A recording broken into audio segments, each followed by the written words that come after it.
ده يعني حضرتك كنت عارف ان رايحين ناحيه وزاره الدفاع؟ يا اخي قلت لك لا 3 4 مرات، قلت لك لم يكن لدي اي دلوقتي حضرتك لم تاتي باي شيء قبل الحدث يقول للناس اي حاجه.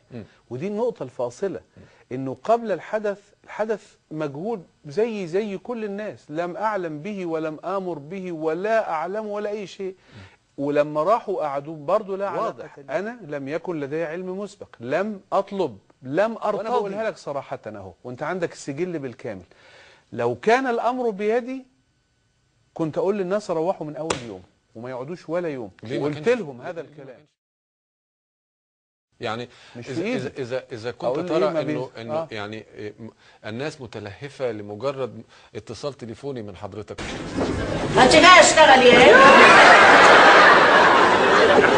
حضرتك بتلتقط اللي انا بقوله. انا قلت لحضرتك المكالمات دي مسجله على النت، اللي هيدخل دلوقتي حالا طيب ممكن نشوف حته منها يا جماعه؟ هيجد عده مكالمات. هذا غير صحيح، ولا اعرفهم ولا استطيع. ويوم ما حاولت اقول لهم ارجعوا لم يستجيبوا لي، ويوم ما حبيت اقول لهم انصرفوا لم ينصرفوا. ورغم ذلك يعني كنت تجد من واجبك ان تتواصل معهم ولو حتى من خلال مكالمه تليفونيه الى ميدان التحرير، لانهم في انتظارك. ما تجي اشتغل يا سبحان الله، هو انا مش قلت دلوقتي ان ده حصل كذا مره؟ سبحان الله، هو انا مش قلت دلوقتي ان ده حصل كذا مره؟ يا ستان حرام عليكم، عندكوش تباشير اكتبها لكم على الحيطان؟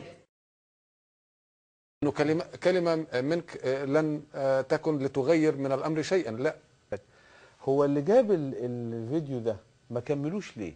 لانه 23 دقيقه ما عندناش وقت بس يجيب الدقيقه اللي انا قلت للناس فيها انصرفوا، هي دي الدقيقه اللي كان يجب يقولها. البعض ياخذ على حضرتك انه كان بيدك ان تكون يعني ان تفعل ما كيف؟ لان انا بتحدى واعجز. شوف، اتحدى واعجز. ادي الرسائل اهي، من يخرج لي منها كلمه واحده في رسائل صوتيه او في رسائل مكتوبه فيها الكلام ده. خروج الاستاذ حازم صلاح ابو اسماعيل بكل كرامه يا فندم، قلت لك ده حصل 5 6 مرات لغايه دلوقتي. ودعوه مؤيديه وانصار الذين يشعرون بالغبن بغض النظر عن صحه الاحساس او عدم صحته بوضع الخطوط واضحه لا لبس فيها. ما تجي اشتغل يا استاذ يسري، لم تسمع هذا من حضرتك مديني انطباع كأن انا ما بتكلمش، كأني مش ما قلتش. ما قلت لحضرتك ده حصل 5 6 مرات. انا كنت بنزل بيان يومي بهذا المعنى. استاذ يسري، لم تسمع هذا من حضرتك مديني انطباع كأن انا ما بتكلمش، كأني مش ما قلتش.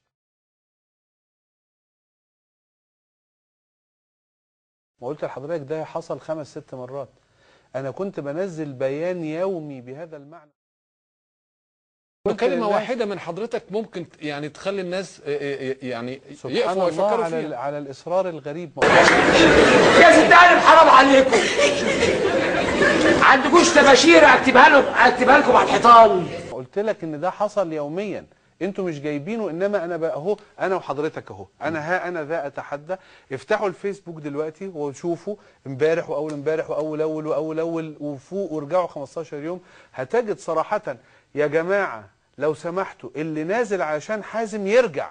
كان كلمة من حضرتك يمكن أن تغير من الأمر الكثير. شوف، أنا قلت لحضرتك إن أنا قلت طيب. الكلام ده كم مرة شفويا وكتابيا، ومع ذلك حتى المعد، لأن أنا عارف المعد، نعم، ما جابوش. ليه؟